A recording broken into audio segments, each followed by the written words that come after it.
Welcome students, Anita Patel maths ચેનલમાં આપનું સ્વાગત છે। આજના વિડીયોમાં આપણે ધોરણ 11નું અત્યંત મહત્વનું પ્રકરણ ચેપ્ટર 3 જોઈશું। ચેપ્ટર 3 ત્રિકોણમિતીય વિધેયો, ટ્રિગોનોમેટ્રિક ફંક્શન્સ। તો મિત્રો, અગાઉ ધોરણ 10માં પણ તમે ત્રિકોણમિતિ શીખી ગયા। તો પહેલાં તો આપણે સમજીશું ત્રિકોણમિતિ એટલે શું। ટ્રિગોનોમેટ્રી શબ્દ ક્યાંથી આવ્યો? તો બે ગ્રીક શબ્દો ત્રિગોન અને મેટ્રન પરથી આવ્યો છે। તેનો અર્થ ત્રિકોણની બાજુઓના માપ એવો થાય છે। તો ત્રિકોણમિતિ શબ્દ બે ખૂબ મહત્વના શબ્દો ત્રિગોન અને મેટ્રન ગ્રીક શબ્દો છે, એના સમન્વયથી બનેલ છે અને તેનો અર્થ ત્રિકોણની બાજુઓના માપ એવો થાય છે।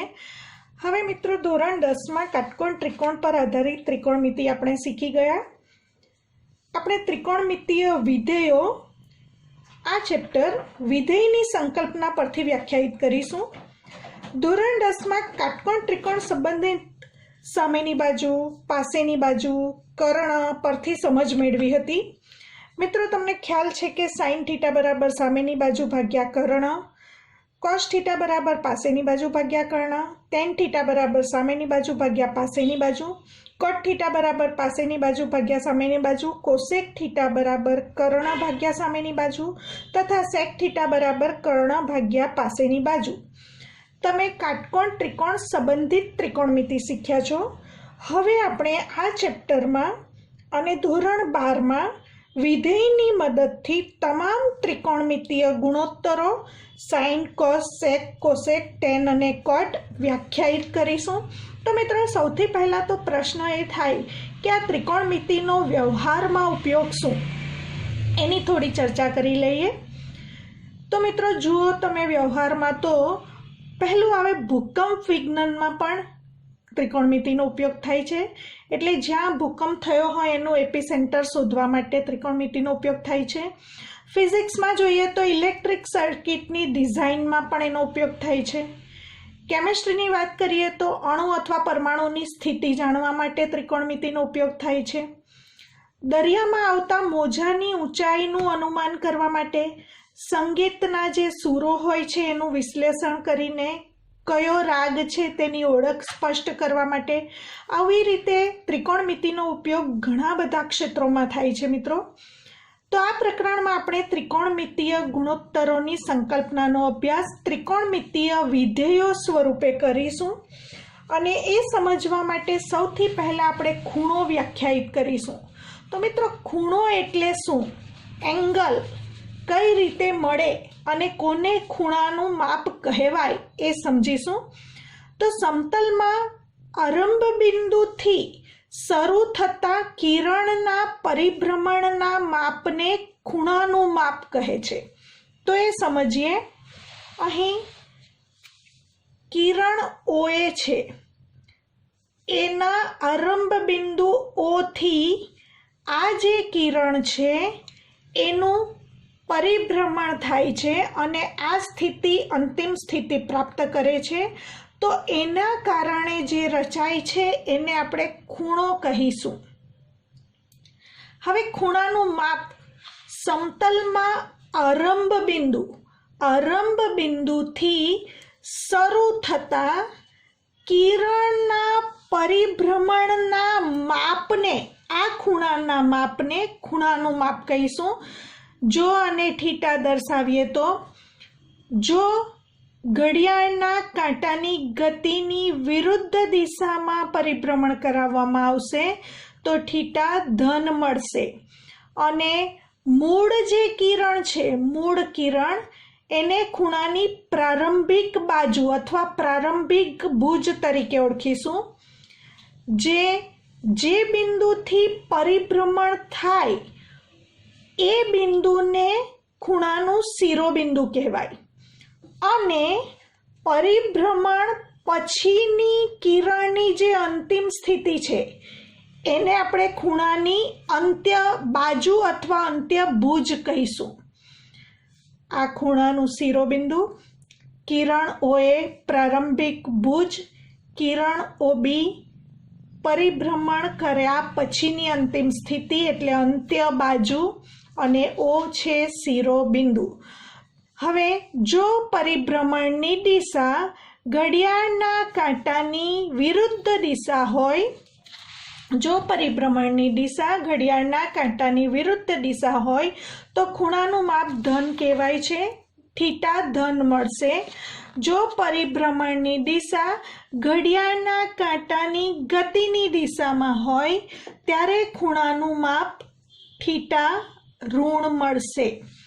તો આ રીતે આ દિશામાં પરિભ્રમણ કરાવતા જે ખૂણો મળે છે એ ખૂણો ધન મળશે અને પ્રારંભિક ભુજથી ઘડિયાળના કાંટાની ગતિની દિશામાં પરિભ્રમણ કરાવતા થીટા ઋણ મળશે। હવે ખૂણાના માપના એકમોની ચર્ચા કરીશું। ખૂણાનું માપ માટેના એકમો અંશ માપ અને રેડિયન માપ છે। ખૂબ અગત્યની વાત છે મિત્રો, અંશ માપ અને રેડિયન માપની ચર્ચા કરીશું।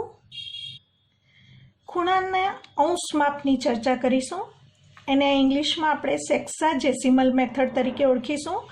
આ પદ્ધતિમાં ખૂણાને અંશ, એના કરતાં નાનો એકમ મિનિટ અને એના કરતાં નાનો એકમ સેકન્ડમાં ખૂણાને માપીશું। અંશ, મિનિટ અને સેકન્ડમાં મપાય છે। વ્યાખ્યા આપીશું। જો પ્રારંભિક બાજુથી અંત્ય બાજુ સુધીનું પરિભ્રમણ એક પૂર્ણ પરિભ્રમણના 1/360 ભાગનું હોય તો બનતા ખૂણાનું માપ 1 અંશ છે તેમ કહેવાય। મિત્રો, હમણાં આપણે ચર્ચા કરી કે પ્રારંભિક બાજુથી અંત્ય બાજુ સુધીનું પરિભ્રમણ એક પૂર્ણ પરિભ્રમણના 1/360 ભાગનું હોય તો બનતા ખૂણાનું માપ 1 અંશ છે તેમ કહેવાય। એટલે કે 1 અંશ બરાબર એક પૂર્ણ પરિભ્રમણથી રચાતા ખૂણાનો 360મો ભાગ। આને સમજીશું આ રીતે। જો આપણે કિરણના પરિભ્રમણના 360 સરખા ભાગ કરીએ તો દરેક ભાગને આપણે 1 અંશ તરીકે ઓળખીશું। આપણે અહીં 360 પાર્ટ કરીશું તો દરેક પાર્ટને આપણે 1 અંશ તરીકે વ્યાખ્યાયિત કરીશું। અને મિત્રો, હવે 1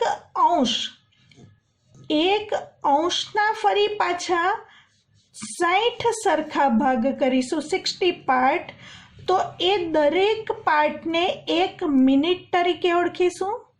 હવે આ 1 મિનિટના ફરીથી 60 સરખા પાર્ટ કરીશું તો દરેક પાર્ટને આપણે 1 સેકન્ડ તરીકે ઓળખીશું।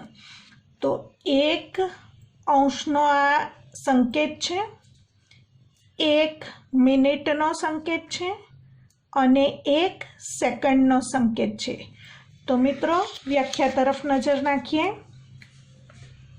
1 અંશ બરાબર એક પૂર્ણ પરિભ્રમણના રચાતા ખૂણાનો 360મો ભાગ। તો આના 360 સરખા ભાગ કરીએ તો એના 360મો ભાગ એટલે 1/360 ને આપણે 1 અંશ તરીકે ઓળખીશું। હવે 1 અંશના 60મા ભાગને 1 મિનિટ કહેવાય।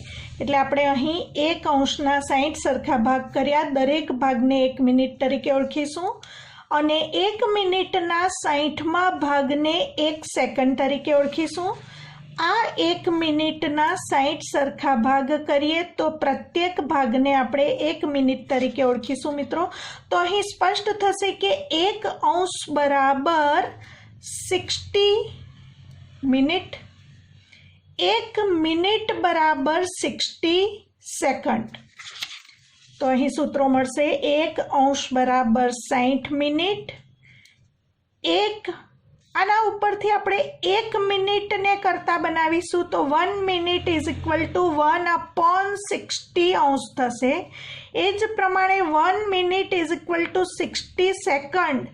તો આના ઉપરથી 1 સેકન્ડ બરાબર 1/60 મિનિટ થશે। હવે આ મિનિટનું અંશમાં રૂપાંતર કરવા માટે ફરી પાછું 60 વડે ભાગીશું તો 1/60 × 60 અંશ થશે, બરાબર 1/3600 અંશ થશે। तो मित्रों मोटा एकममांथी नाना एकममां जवा माटे 60 वडे गुणीशुं अने नाना एकममांथी मोटा एकममां जवा माटे 60 वडे भागाकार करीशुं। तो आ सूत्रोनी मददथी आपणे खूणानुं माप मेळवी सकीशुं। કેટલાક ઉદાહરણો જોઈશું। ધારો કે આ પ્રારંભિક કિરણ છે, આ પ્રારંભિક કિરણનું આખું પૂર્ણ પરિભ્રમણ કરાવી દઈએ તો આપણને 360 અંશનો ખૂણો મળશે। આખું પૂર્ણ પરિભ્રમણ કરાવતા એક પૂર્ણ પરિભ્રમણ કરાવતા 360 અંશ મળશે। जो आ प्रारंभिक किरण ओए लईए एनु अहीं सुधी ज मात्र परिभ्रमण कराववामां आवे तो आपणने 180 अंश मळशे। आ किरण ओए प्रारंभिक किरणनुं अथवा प्रारंभिक बाजुनुं घड़ियाळना कांटानी गतिनी विरुद्ध दिशामां अहीं सुधी परिभ्रमण कराववामां आवे तो मळतो खूणो एનું માપ આપણને 270 અંશ મળશે। 270 અંશ, અહીં 180 અંશ, અહીં 360 અંશ। તો મિત્રો 360 અંશને આપણે રેડિયનમાં, આના પછી ખૂણાનું રેડિયન માપ વ્યાખ્યાયિત કરીશું। તો રેડિયનમાં 360 અંશને આપણે 2π વડે દર્શાવીશું, 180 અંશને આપણે પાઈ વડે દર્શાવીશું, आने आपणे 3π/2 वडे दर्शावीशुं। हवे जो किरण ओए नु प्रारंभिक बाजुनु अथवा तो प्रारंभिक किरणनु परिभ्रमण घड़ियाळना कांटानी गतिनी दिशामां आटले सुधी कराववामां आवे तो ए खूणो ऋण मळशे। तो आ 30 अंशनो खूणो थशे। आ त्रणेय किस्सामां घड़ियाळना कांटानी गतिनी विरुद्ध दिशामां परिभ्रमण कराव्युं माटे थीटा धन मळे छे, एटले के खूणानुं माप धन मळे छे। हवे आ त्रणेय किस्सामां घड़ियाळना कांटानी गतिनी दिशामां आपणे परिभ्रमण करावीशुं माटे जे खूणानुं माप मळशे ए ऋण मळशे। प्रारंभिक भुज किरणोएनुं घड़ियाळना कांटानी गतिनी दिशामां અહીં સુધી પરિભ્રમણ કરાવતા આપણને થીટા બરાબર -45 અંશ મળશે। કિરણોએનું પરિભ્રમણ આ રીતે। હવે મિત્રો તમે અહીં જોઈ શકો છો, અહીંથી શરૂ કરીને એક પૂર્ણ પરિભ્રમણ પૂરું કર્યા પછી ફરી પાછા અહીં આવીશું, એટલે કે અહીંથી ઘડિયાળના કાંટાની ગતિની દિશામાં એક પૂર્ણ પરિભ્રમણ અહીં આવતા પૂર્ણ થઈ જશે। અહીંથી અહીં સુધી આવતા એક પૂર્ણ પરિભ્રમણ પૂરા થયા પછી ફરીથી અહીં સુધી આવીશું તો એ ખૂણો -420 અંશનો થશે। તો મિત્રો આ કઈ રીતે આપણે જ્યારે ખૂણો મોટો હોય ત્યારે પણ આપણે એને કઈ રીતે દર્શાવી શકીએ તે શીખીશું। એના માટે નોટ યાદ રાખી લઈશું। જ્યારે ખૂણો મોટો દર્શાવવાનો હોય ત્યારે સૂત્રો યાદ રાખીશું। n એટલે પૂર્ણ પરિભ્રમણની સંખ્યા, આ સૂત્ર દ્વારા વ્યાખ્યાયિત થશે। θ/2π નો બ્રેકેટ। હવે મિત્રો અગાઉના વિડીયોમાં ચેપ્ટર 2માં આપણે શીખી ગયા, આ છે પૂર્ણાંક ભાગ વિધેય। તો θ/2π ના પૂર્ણાંક ભાગ વિધેયનું મૂલ્ય જે મળશે તે પૂર્ણ પરિભ્રમણની સંખ્યા મળશે। n બરાબર પરિભ્રમણની સંખ્યા તથા θ બરાબર 2nπ + α દ્વારા θ જ્યારે 1050 અંશનો ખૂણો દોરવાનું કહેવામાં આવે તો તમારે એ મોટા ખૂણાનું રૂપાંતર નાના ખૂણા આલ્ફામાં આ સૂત્ર દ્વારા કરવાનું અને પછી આલ્ફાને જ્યાં દર્શાવશો ત્યાં જ થીટા મળશે।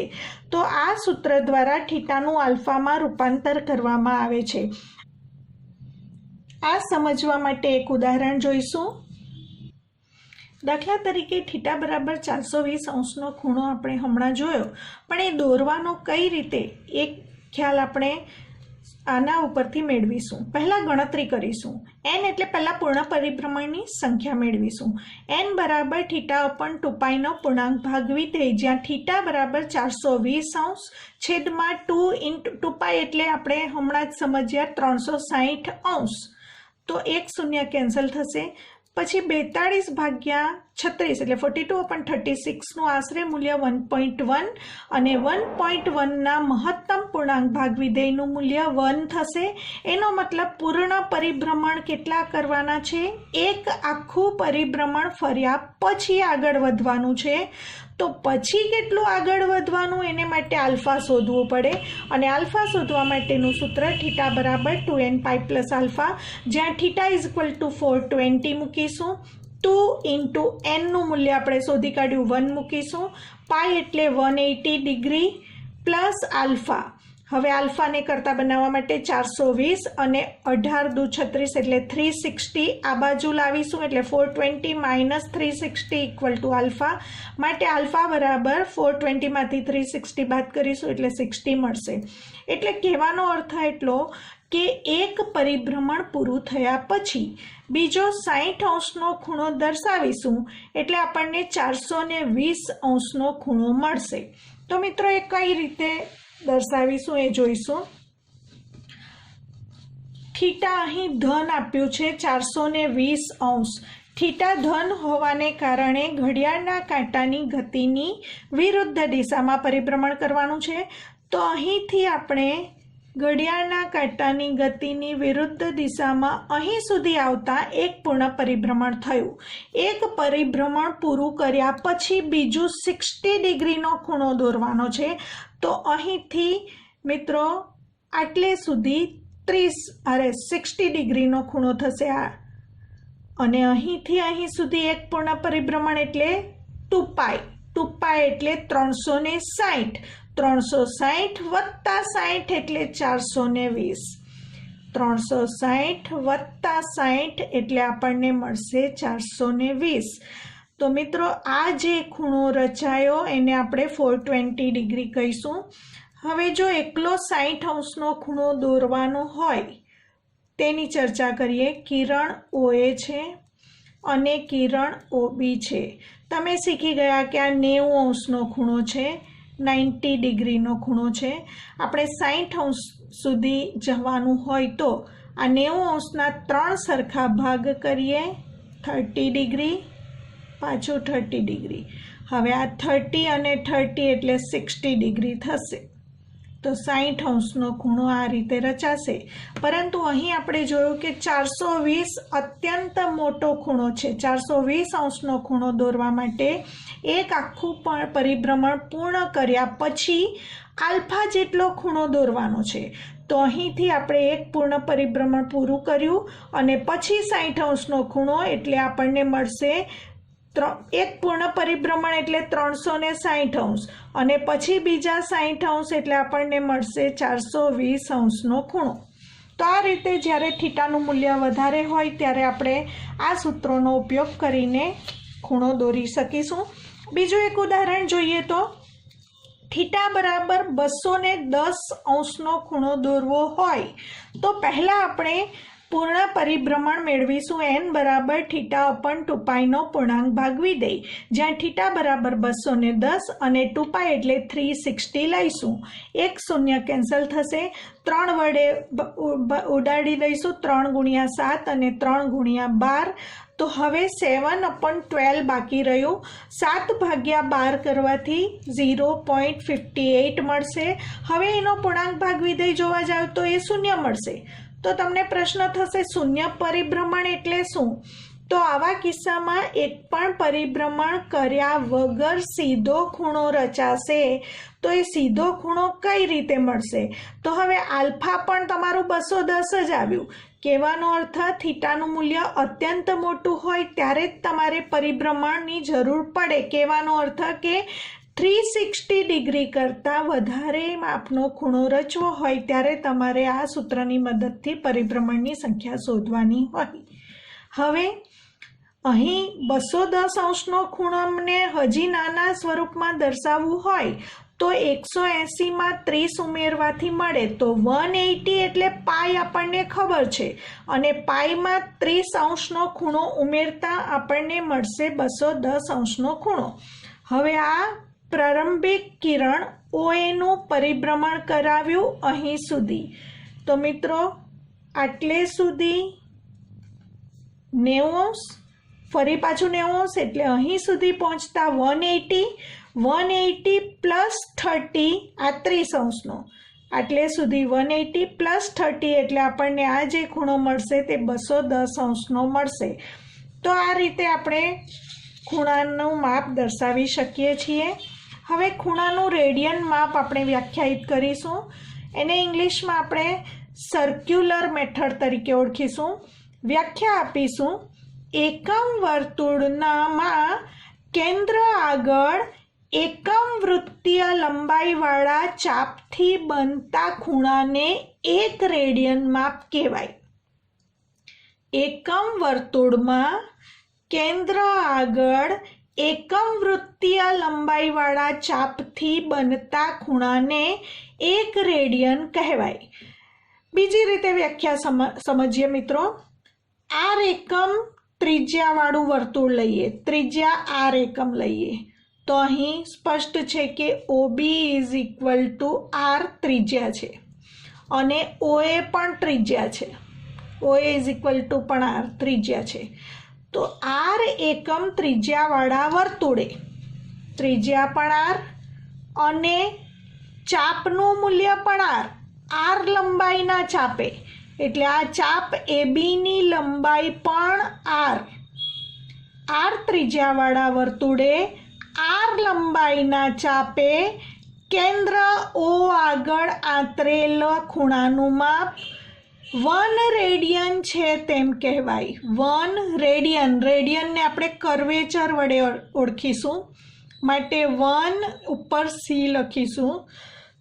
1 રેડિયન કહેવાય. તેને સંકેતમાં 1 ની ઉપર R પણ લખાય અથવા 1 ની ઉપર C પણ લખાશે.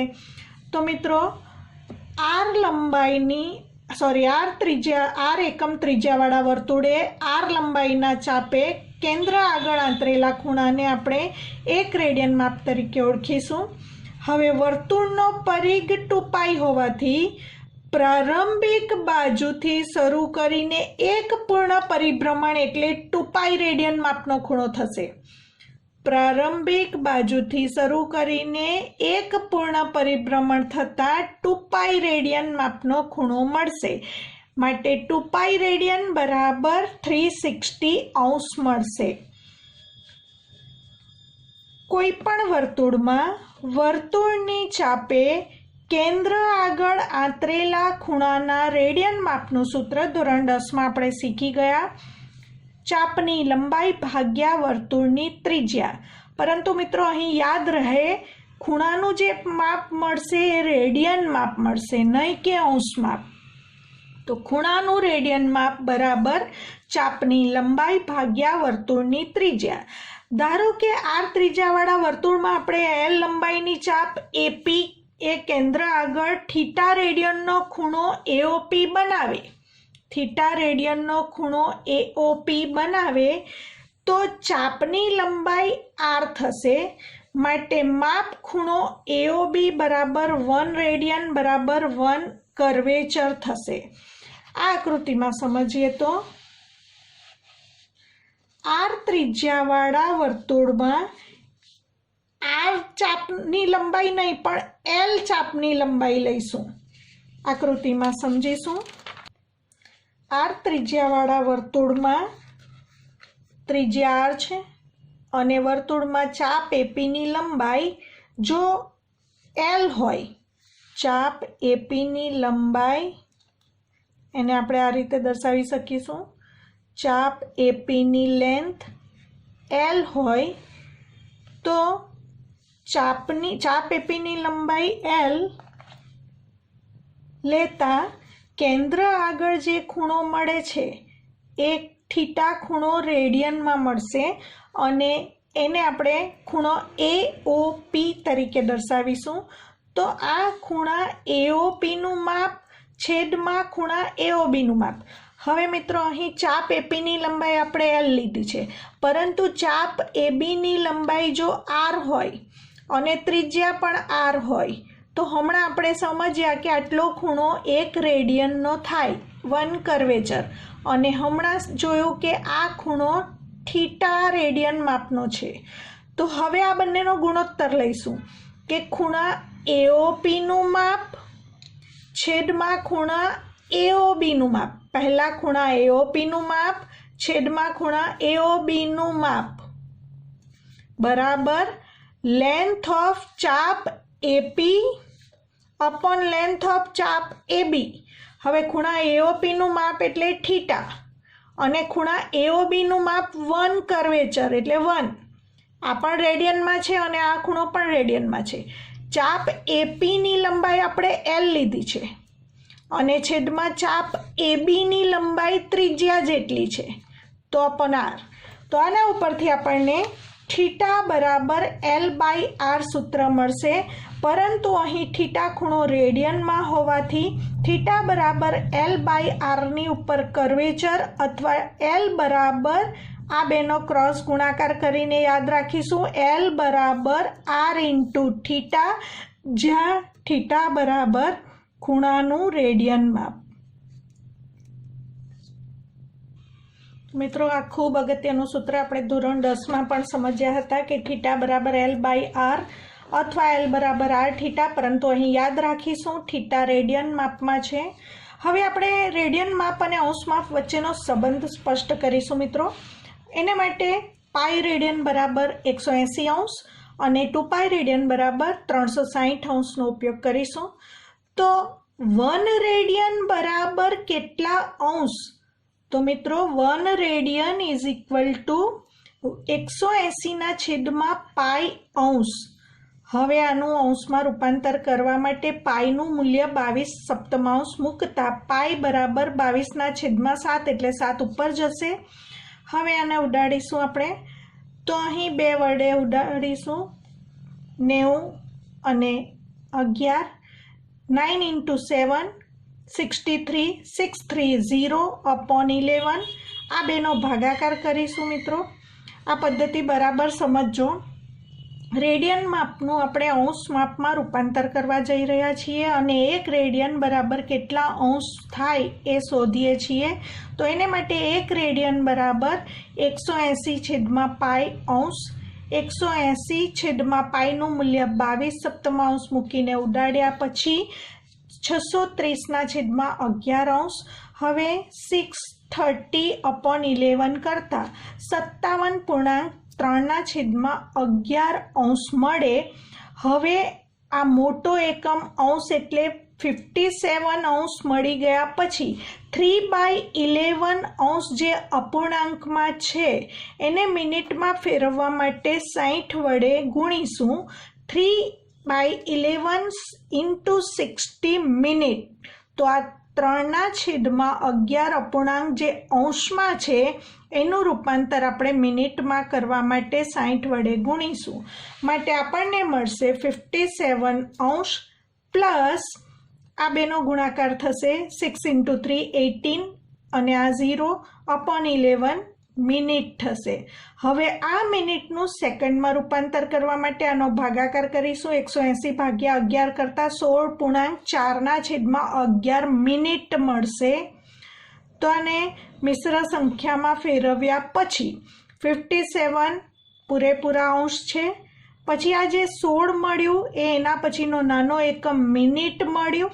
હવે આ જે અપૂર્ણાંક છે 4ના છેદમાં 11 મિનિટ એનું રૂપાંતર સેકન્ડમાં કરવા માટે ફરી પાછું 4/11 into 60 સેકન્ડ કરીશું. તો આપણને 57 અંશ 16 મિનિટ અને આનું આપણે સાદું રૂપ આપીશું તો 240/11 મિનિટ થશે. હવે આ 240/11નો ફરીથી ભાગાકાર કરતાં 21.911 અંશ મિશ્ર સંખ્યા મળશે. 57 અંશ 16 મિનિટ અને આ 21 સેકન્ડ અને ફરીથી આટલો અપૂર્ણાંક હોવાથી આપણે આશરે કિંમત મૂકીશું એટલે 21માં એક ઉમેરીને આપણે 22 મિનિટ લખીશું, 22 સેકન્ડ લખીશું. તો મિત્રો અહીં જે 1 રેડિયન છે એનું રૂપાંતર આપણે અંશ, મિનિટ અને સેકન્ડમાં કર્યું તો આપણને આન્સર મળે છે 1 રેડિયન બરાબર 57 અંશ 16 મિનિટ 22 સેકન્ડ. આ MCQ માટે ખૂબ અગત્યની વાત છે મિત્રો, યાદ રાખીશું. ફરીથી 1 રેડિયન ઇઝ ઇક્વલ ટુ 57 અંશ 16 મિનિટ 22 સેકન્ડ. એ જ પ્રમાણે આપણે 1 અંશનું રૂપાંતર રેડિયનમાં કરીશું. રેડિયનમાં કરવા માટે π/180 વડે ગુણાકાર કરીશું તો 1 ઇન્ટુ π/180 રેડિયન. હવે પાઈ બરાબર 22 સપ્તમાંશ મૂકીશું. 22/7 ઇન્ટુ 180 કર્વેચર લખો તો પણ ચાલે, રેડિયન લખો તો પણ ચાલે. હવે સાદુરૂપ આપતા આનું સાદુરૂપ આપવાથી આપણને આન્સર મળશે 1 અંશ બરાબર 0.01746 રેડિયન. તો ફરી પાછું MCQ માટે આપણે યાદ રાખીશું 1 અંશ બરાબર 0.01746 રેડિયન અથવા કર્વેચર. એ જ પ્રમાણે મિત્રો પાઈ રેડિયન બરાબર 3 અંશ 8 મિનિટ 34 સેકન્ડ, એ પણ MCQ માટે યાદ રાખીશું. તો મિત્રો આના ઉપરથી આપણે રેડિયન માપનું અંશ માપમાં રૂપાંતર અને અંશ માપનું રેડિયન માપમાં રૂપાંતર કરવા માટેના સૂત્રો મેળવીશું. રેડિયન માપ મેળવવા માટે અંશ માપને π/180 વડે ગુણીશું અને અંશ માપ મેળવવા માટે રેડિયન માપને 180/π વડે ગુણાકાર કરીશું. તો રેડિયનમાંથી અંશ માપમાં અને અંશ માપમાંથી રેડિયન માપમાં રૂપાંતર કરી શકીશું. મિત્રો હવે ધોરણ 10માં શીખ્યા હતા એ વૃત્તાંશનું ક્ષેત્રફળ માટેનો ટોપિક જોતા પહેલાં એક વાત કરીશું. અહીં આપણે આ જે 1 રેડિયન બરાબર 57 અંશ 16 મિનિટ અને 22 સેકન્ડ જે મેળવ્યું એમાં આ રીતે ભાગાકાર કરીને લખ્યું, પરંતુ તમને સાદા કેલ્ક્યુલેટર વાપરવાની છૂટ હોવાને કારણે આપણે આ જ કેલ્ક્યુલેટર પર સમજીશું મિત્રો. તો સૌથી પહેલાં 1 કર્વેચર ઇક્વલ ટુ 180/π અંશ. હવે પાઈનું મૂલ્ય 22/7 મૂકીશું તો 7 ઉપર જશે, પછી આ ઉડાડી દઈશું. હવે આ બેનો ગુણાકાર કરતાં 630/11 મળશે. હવે મિત્રો આખું કેલ્ક્યુલેશન અહીં સુધી આવ્યા પછી આખું કેલ્ક્યુલેશન આપણે કેલ્ક્યુલેટર પર જ કરીશું. આ પણ તમે કેલ્ક્યુલેટર પર કરી શકો. 630/11 અથવા સીધું જ આ બેનું આ બધાનું સાદુરૂપ તમે અંશ માપમાં મેળવશો તો અંશ માપમાં સીધો તમને આ આન્સર મળશે. એનો મતલબ સ્પષ્ટ થઈ ગયો કે તમને 57 અંશ મળી ગયા. એટલે કે આ જે સંખ્યા મળી એમાંથી તમે પૂર્ણ જે અંશ મળ્યા એ બાદ કરી નાખો. એટલે આ સંખ્યામાંથી 57ને બાદ કરીશું એટલે આપણને 57 અંશ કમ્પ્લીટ મળ્યા. હવે જે બાકી વધ્યું અપૂર્ણાંકમાં એ અંશ માપનું આપણે મિનિટમાં રૂપાંતર કરવા માટે આ સંખ્યામાંથી 57 બાદ કર્યા પછી બાકી રહેતી સંખ્યાને 60 વડે ગુણીશું એટલે મિનિટમાં રૂપાંતર થશે. એ મળ્યું 16.363636. તો મિત્રો અહીં જે 16 મળ્યું એ મિનિટ મળી ગઈ.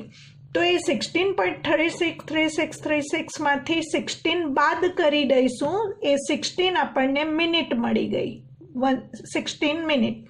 હવે જે બાકી અપૂર્ણાંક વધ્યો એનું રૂપાંતર સેકન્ડમાં કરવા માટે એ ફરી પાછું એને 60 વડે ગુણીશું એટલે આપણને મળશે 21.818182. તો 21 એ સેકન્ડ મળી, પરંતુ આ અંક 8 હોવાને કારણે 21માં એક ઉમેરીને 22 સેકન્ડ લખીશું અહીં 22 સેકન્ડ. તો મિત્રો 1 કર્વેચર ઇક્વલ ટુ 52 અંશ 16 મિનિટ 22 સેકન્ડ. તો આ રીતે તમે પ્રેક્ટિસ કરી શકો છો. કેલ્ક્યુલેટર પરથી ફટાફટ આન્સર મળશે તમને. એટલે કે રેડિયન માપનું રૂપાંતર અંશ, મિનિટ અને સેકન્ડમાં કરી શકાય છે. ધોરણ 10માં આપણે વૃત્તાંશનું ક્ષેત્રફળ શોધવાનું સૂત્ર પણ શીખ્યા હતા. તો અહીં ત્રિજ્યા R લઈએ, વર્તુળની ત્રિજ્યા R એકમ છે. OA बराबर OB बराबर R वर्तुळनी त्रिज्या अने चापनी लंबाई અહીં ચાપ AB ની લંબાઈ L છે। કેન્દ્ર આગળ આંતરેલો ખૂણો θ છે। તો વૃત્તાંશ કયો થશે મિત્રો, તમને ખ્યાલ છે AOB ને આપણે વૃત્તાંશ તરીકે ઓળખીએ છીએ। તો આટલા ભાગનું ક્ષેત્રફળ શોધવાનું સૂત્ર 1/2 r² × θ છે। હવે 1/2 r² × θ માં θ મેળવવા માટે આપણે સૂત્રનો ઉપયોગ કરીશું θ બરાબર L/r, પણ એ જે થીટાનું માપ મળશે તે રેડિયનમાં મળતું હોવાથી કર્વેચર લખીશું તથા r બરાબર વર્તુળની ત્રિજ્યા। તો આના ઉપરથી થીટા મેળવ્યા પછી આ સૂત્ર દ્વારા આપણે વૃત્તાંશનું ક્ષેત્રફળ મેળવી શકીશું। મિત્રો, આ ચેપ્ટર ધોરણ 11નું અત્યંત મહત્વનું હોવાથી કન્સેપ્ટ સમજવા માટે મિત્રો સાથે શેર કરી સબસ્ક્રાઇબ જરૂરથી કરજો, જેથી વધુ વિદ્યાર્થી મિત્રોને લાભ મળી શકે। તો મિત્રો, નવા વિડીયોમાં એક્સરસાઇઝ 3.1 જોઈશું।